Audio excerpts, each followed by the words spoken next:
بسم اللہ الرحمن الرحیم الحمد للہ رب العالمین الصلاة والسلام علی حبیب قلوبنا و طبیب ذنوبنا ابو القاسم محمد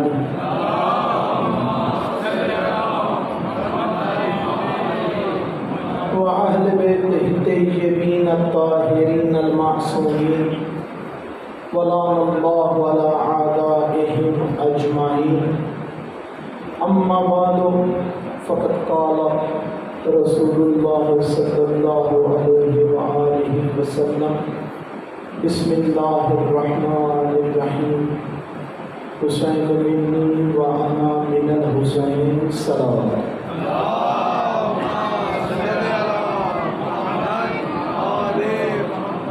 نعرہ تکبیر، نعرہ رسالت، نعرہ حیدری، حسینیت، یزیدیت، خاندان زہرا سلام اللہ علیہ پر بآواز بلند صلوات۔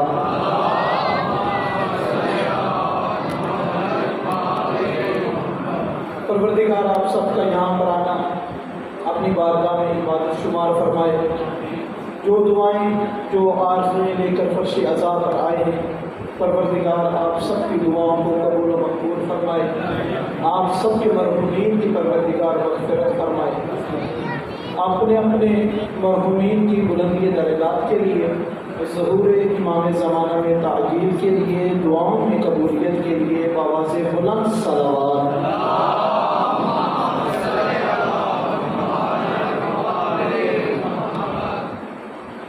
عبادت کے عنوان سے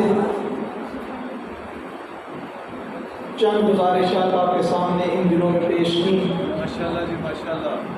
مقصد فقط عبادت کی فضیلت بتانا ہی مقصود نہیں تھا، مقصد لمبا ہے، تھوڑا طولانی ہے۔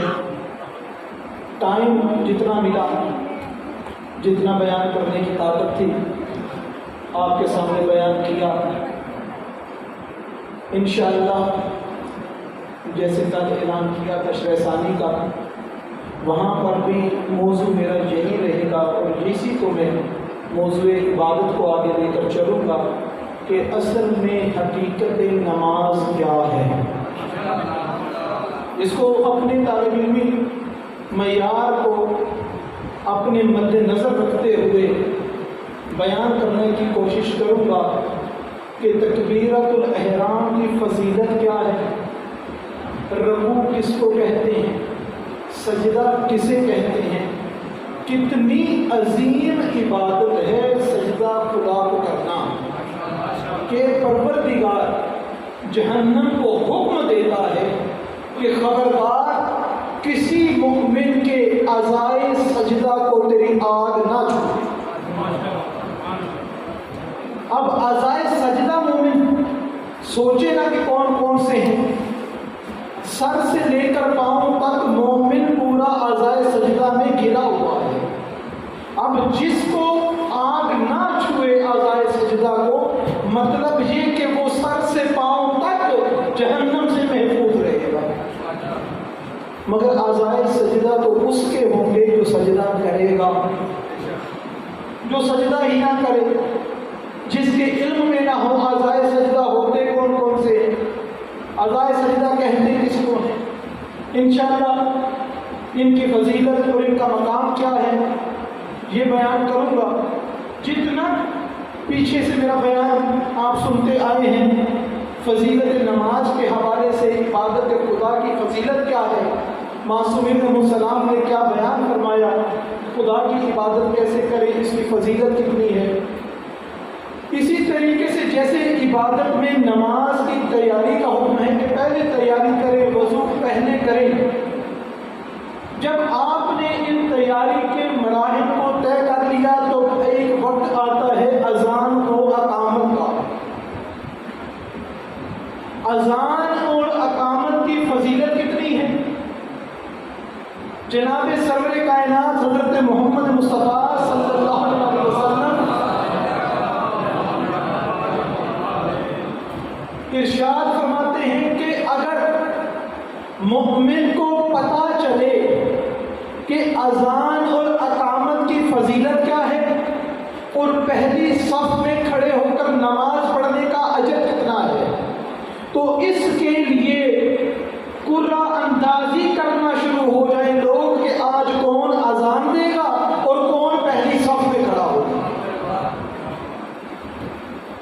اور صرف یہ نہیں کہ صرف بےتابی سے انسان انتظار کرے گا کہ میری باری آئے اب اذان دینے کی، اس کے علاوہ رسول اکرم صلی اللہ علیہ وسلم کا ارشاد گرامی ہے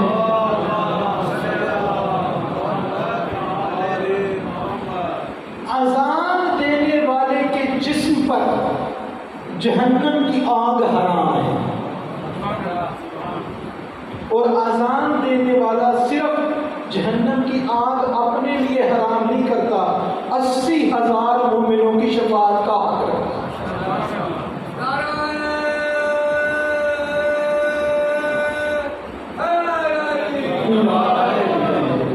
کتنی عظیم عبادت ہے نماز کہ جس کی اذان کی اتنی فضیلت ہے۔ جناب سرور کائنات حضرت محمد مصطفیٰ صلی اللہ علیہ وسلم حضرت بلال سے خواہش کیا کرتے تھے کہ بلال اپنی آذان سے میرے کانوں کو خوش کرو، اور تاریخ میں ملتا ہے کہ جب آذان کی صدا بلند ہوتی تھی تو جناب سرور کائنات اس قدر بے چین ہو جاتے تھے اور اتنے نماز کے معاملات میں مشغول ہو جاتے تھے جیسے پورے علاقے میں کسی کو جانتے ہی۔ یہی حالت جناب امیر المومنین کی ہوتی تھی، یہی حالت جناب سیدہ سلام اللہ علیہ کی ہوتی تھی کہ ہر معصوم جب بھی آذان سنتا تھا تب ایسے امام حسن علیہ السلام کے بارے میں یہ صلوات پڑھے محمد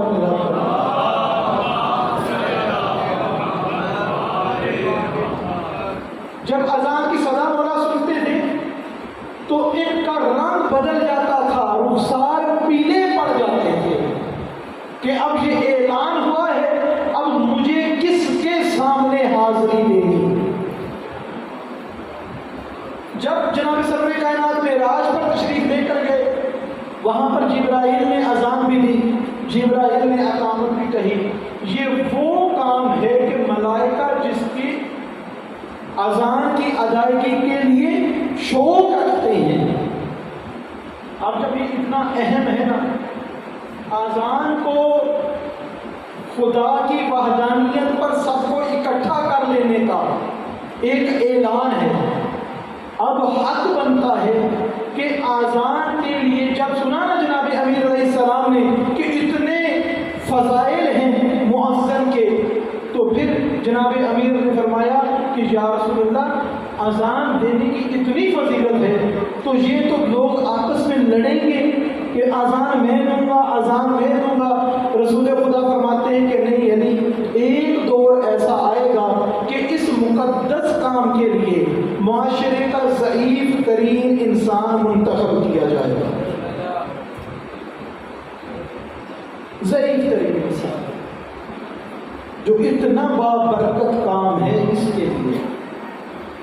ضعیف سے مراد صرف ایک بوڑھا شخص نہیں، ضعیف سے مراد یہ کہ جو وہ لغت بھی نہیں جانتا، کہ جس لغت میں عربی کو صحیح ادا کر کے اذان دی جاتی، ان کا انتخاب کیا جائے گا اور ان کی ڈیوٹی لگا دی جائے گی۔ معصوم فرماتے ہیں کہ جو صرف قربتاً اللہ اذان دے گا وہ جنت میں ایسے داخل ہوگا کہ اس کے لبوں پر اس وقت بھی اذان کے کلمات اذان دیتا ہوا جایا کرے گا۔ یہی وجہ ہے کہ ایک شخص نے حضرت بلال سے کہا کہ کیا آپ کو اس خلیفہ وقت کے دور میں جب اذان دینے کا کہا جاتا ہے تو آپ اذان نہیں دیتے، کیا وجہ ہے؟ حالانکہ اسی نے تو آپ کو آزاد کروایا تھا، کہتے ہیں کہ اس نے مجھے آزاد کروایا تھا خدا کی رضا کے لیے. اگر تو رضائے خدا اس کا مقصد تھا تو یہ آزان کا مطالبہ وہ مجھ سے نہیں کر سکتا کہ میں نے تجھے آزاد کروایا تھا میرے کہنے پہ آزان دے. اور اگر اس نے آزاد اس لیے کروایا ہے کہ اس کے کہنے پہ آزان دو تو مہربانی کرے مجھے واپس اولاد کر دے، کیونکہ میں اس کے کہنے پر آزان نہیں دے سکتا جس کو رسول خدا منتخب کر کے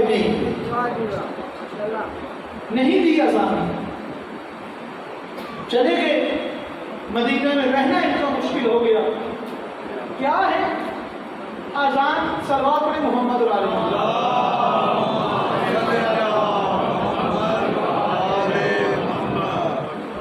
اپنا احتجاج ریکارڈ کروایا باطل حکمران کے سامنے، جو ان کے اختیار میں تھا، جو ان کے بس میں تھا، جس طریقے سے وہ اظہار کر سکتے تھے انہوں نے اظہار کیا. اب یہاں پر کسی نے جناب امیر المومنین علی بن ابی طالب علیہ السلام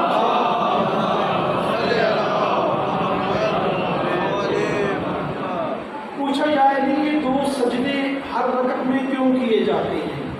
ماشاءاللہ بزرگوں کا سنا ہوئی باتیں ہیں، نوجوانوں کے لیے، بچوں کے لیے 2 سجدے کیوں کیے جاتے ہیں؟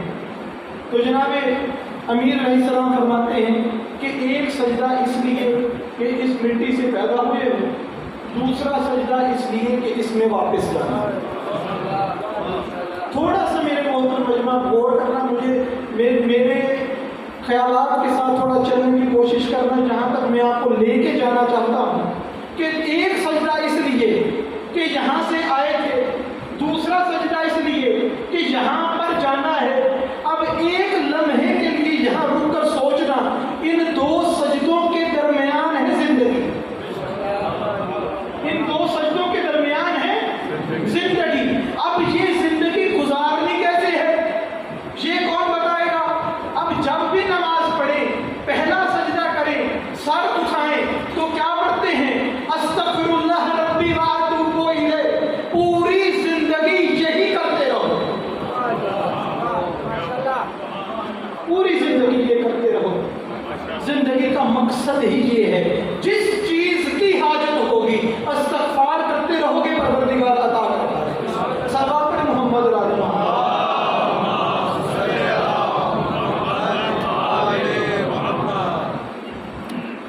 استغفار.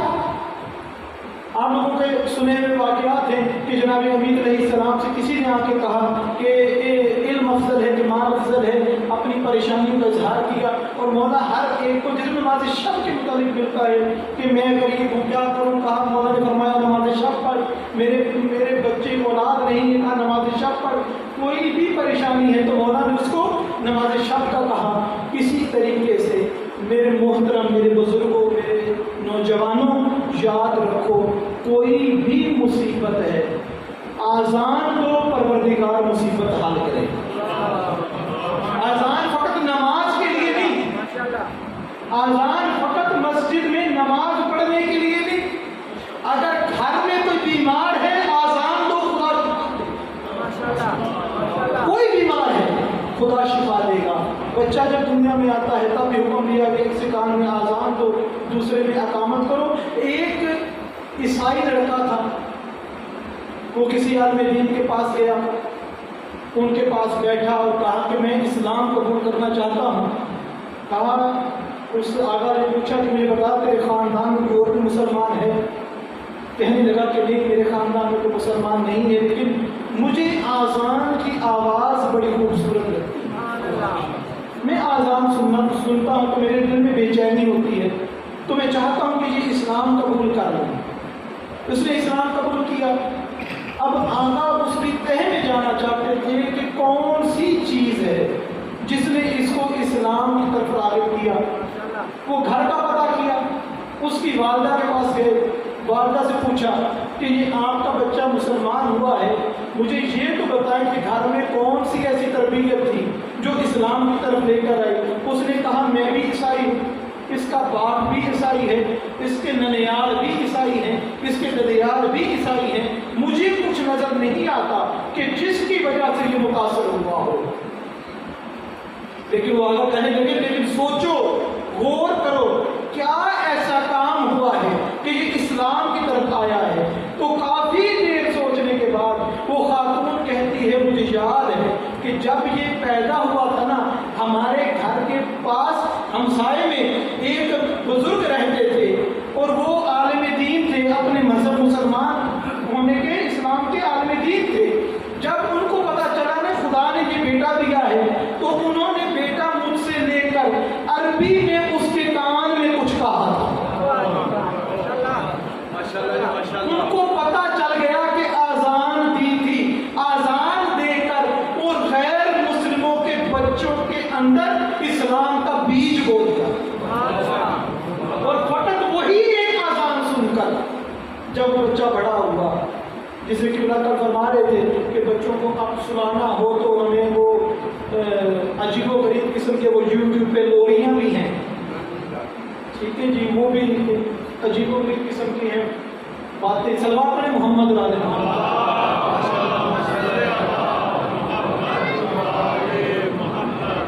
جس چیز سے مانوس کریں گے بے شک بچہ شکم مادر میں کیوں نہ ہو، جس چیز سے مانوس کریں گے اسی سے وہ مانوس رہے گا. پھر آپ لوگ جب ہم مانوس کسی اور چیز سے کر لیتے ہیں تو پھر پریشان ہوتے رہتے ہیں کہ ہمارا بچہ نماز پڑھنے نہیں آتا، اس کو عبادت میں دلچسپی نہیں ہے. ہم نے عبادت ہی نہیں کی. عبادت جب بھی زیادہ کرنے کا وقت ہوتا ہے ہم اکثر عبادت چھوڑ دیتے ہیں. یہ بھی بچوں کے امتحانات ہو بھی رہے ہیں، کئیوں کے امتحانات ختم ہو چکے ہیں. مجھے سمجھ نہیں آتی کہ امتحان جب آتا ہے تو دعا کی ضرورت زیادہ ہوتی ہے. قرآن پڑھنا چھوڑ دیتے ہیں، نماز پڑھنی چھوڑ دیتے ہیں اور جگہ جگہ پرچیاں دیتے رہتے ہیں امتحان میں کامیابی کے لیے. جب امتحان ہے تب تو ضرورت ہے، اس وقت لاپرواہ ہو جاتے ہیں، اس وقت بے فکر ہو جاتے ہیں. اور امتحان کے وقت یہ چیزیں جو عبادتیں ہیں، اب جس طریقے سے ہمارے معاشرے میں ماحول ہے کہ جب بھی کسی بچے کی ولادت ہو تو 40 دن تک نہ عورت مصلی کے پاس آتی ہے نہ نماز پڑھتی. ماشاءاللہ جی ماشاءاللہ. کتنی نمازیں قضا ہوتی ہیں. کسی نے پوچھا جناب سرور کائنات حضرت محمد مصطفیٰ صلی اللہ علیہ وسلم، یا رسول اللہ، میں مسجد میں داخل جب ہوا نماز شروع ہو چکی تھی، تکبیرۃ الحرام کہی جا چکی تھی، میں اس میں شریک نہیں ہو سکا، بعد میں آیا ہوں. میں کیا کروں کہ وہ تکبیر کا جو ثواب ہے وہ مجھے واپس مل جائے، وہ جو کمی ہے میری نماز میں وہ پوری ہو جائے. جناب سرور کائنات فرماتے ہیں اگر تو پوری کائنات کے برابر بھی سونا اور چاندی خیرات بھی کر دینا تک بھی تکبیرۃ الاحرام جو چھوٹی ہے اس کا ازالہ نہیں کر سکتا، نہیں کر سکتا اس کا ازالہ. خدا، بس میں بات کو مکمل کرتا ہوں، خدا نے جو نعمتیں عطا کی ہیں، جس گھرانے میں پیدا کیا ہے اس کا شکر ادا کرتے رہو. جتنا شکر ادا کرو گے خدا اتنا نعمتوں میں اضافہ کرے گا. جتنا شکر ادا کرو گے خدا اتنا نعمتوں میں اضافہ کرے گا. مولا امام علی رضا علیہ السلام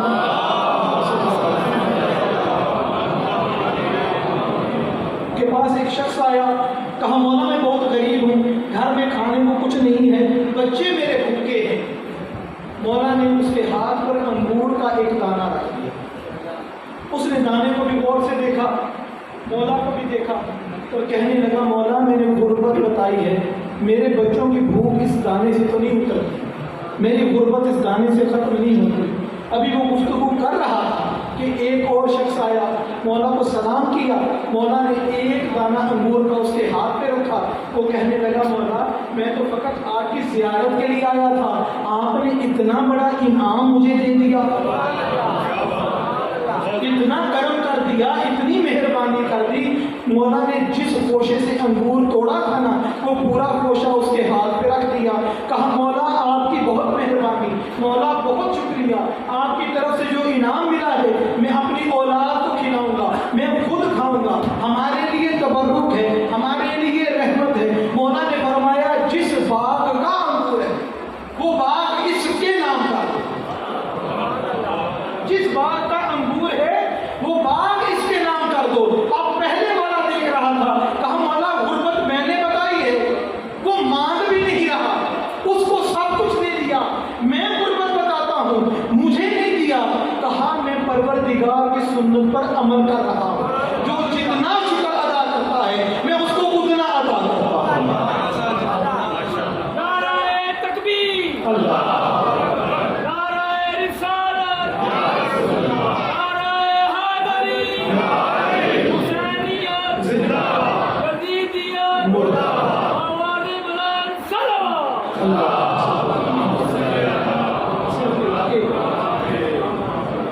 اذان کے حوالے سے آج ایک آخری بات میں,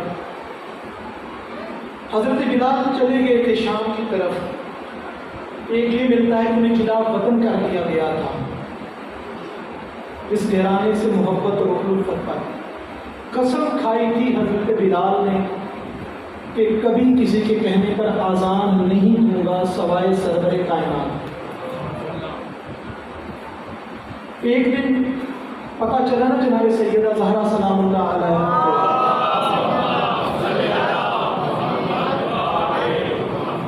کہ بلال آئے ہیں. جناب سیدہ نے بھیجا قاصد کہ اس کو کہو کہ آزان دے, تو اس نے کہا کہ اس نے تو قسم کھائی کہ رسول خدا کے علاوہ کسی کے کہنے پہ آزان نہیں دے گا. کہا تم جا کے پیغام تو دو. جب اس نے جا کے پیغام دیا نا کہ سیدہ چاہتی ہیں کہ آپ آزان دیں, تو اس نے کہا میں ضرور دوں گا. تو لوگوں نے وہی سوال کیا کہ آپ نے تو قسم کھائی تھی کہ رسول کے علاوہ کسی کے کہنے پہ آزان نہیں دیں گے. کہا مجھے رسول نہیں بتایا ہے کہ فاطمہ میرا ٹکڑا ہے, فاطمہ میرا ٹکڑا ہے, میں ضرور آزان دوں گا. حضرت بلال نے آزان شروع کی, اللہ اکبر کہا, جناب سیدہ دروازے پر آ کر کھڑی ہو گئی. اشہد ان لا الہ الا اللہ کی صدا سنی نا, تو سیدہ نے ایک بیان کیا, بابا یہ وہ وقت ہے کہ جب آپ میرے دروازے پہ آ جایا کرتے تھے, یہ وہی آزان ہے کہ جب آپ میرے گھر آ کر نماز کے لیے وضو کرتے تھے. بابا آپ کہاں ہیں, میں